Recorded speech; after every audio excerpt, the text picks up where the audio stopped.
Morning, everybody. I hope you guys are having a great day today. I'm outside in the woods by my house on my property, so don't worry, I'm still social distancing.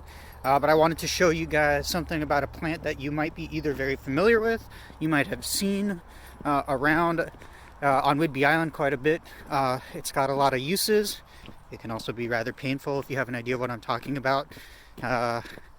You might be seeing it around right now in the spring, so I'm going to show you that in just a moment. Alright, we are coming up on a patch of this plant right here. If you're watching this with your kids, maybe take a moment with them and have them guess or tell you what they think this is. I'll give you a second.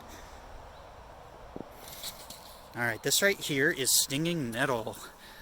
You probably know this plant by what it will do to you. It's a perennial flowering plant. It's native to Europe and parts of Africa. But now it's found worldwide, including Whidbey Island. So you'll see this plant will emerge early in the spring, and when it's at full height, it's anywhere from 3 to 7 feet tall. So this is a pretty big plant. So why is it called stinging nettle? Well, the leaves and the stems of this plant have stinging hairs. They're also known as trichomes. And the tips of these hairs, let me see if I can get it up close. Look, you can kind of see the hairs on it right there. The tips of these hairs, they kind of act like needles. When they touch your skin, they inject chemicals that can cause tingling or the burning sensation. Some people even say they might feel a numbness or an itching from this plant, and so that's why we call it the stinging nettle. You can see right here in the woods close to on my property, they spread quite a bit. So when they do go to seed, they have an abundant amount of seeds, and they also spread by rhizomes under the ground. So these are pretty common. You'll find them in low-lying areas, wetlands. Sometimes you'll even find them in open fields as well. This is my dog, Abby. Say hi, Abby.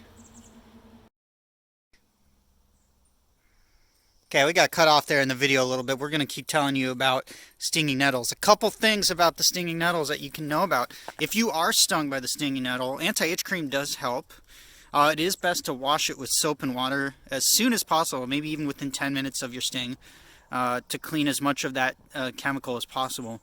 Naturally, any plant that's in the dock family, such as curly dock, which is pretty common here on Whidbey Island, you can use it by crushing it up and applying it to the skin or as a poultice. It can help alleviate the burn. It's edible in its young form. It has similar flavor between spinach and cucumber. It's rich in vitamins A, vitamin C, iron, potassium, manganese, and calcium. I would say avoid eating the mature plants. I've seen evidence that it can irritate urinary systems, but the younger leaves are very nutritious and healthy. It's good to take the top couple leaves. You don't want to take some of the larger ones. You might also see some holes in the leaves. Like here's an example of one.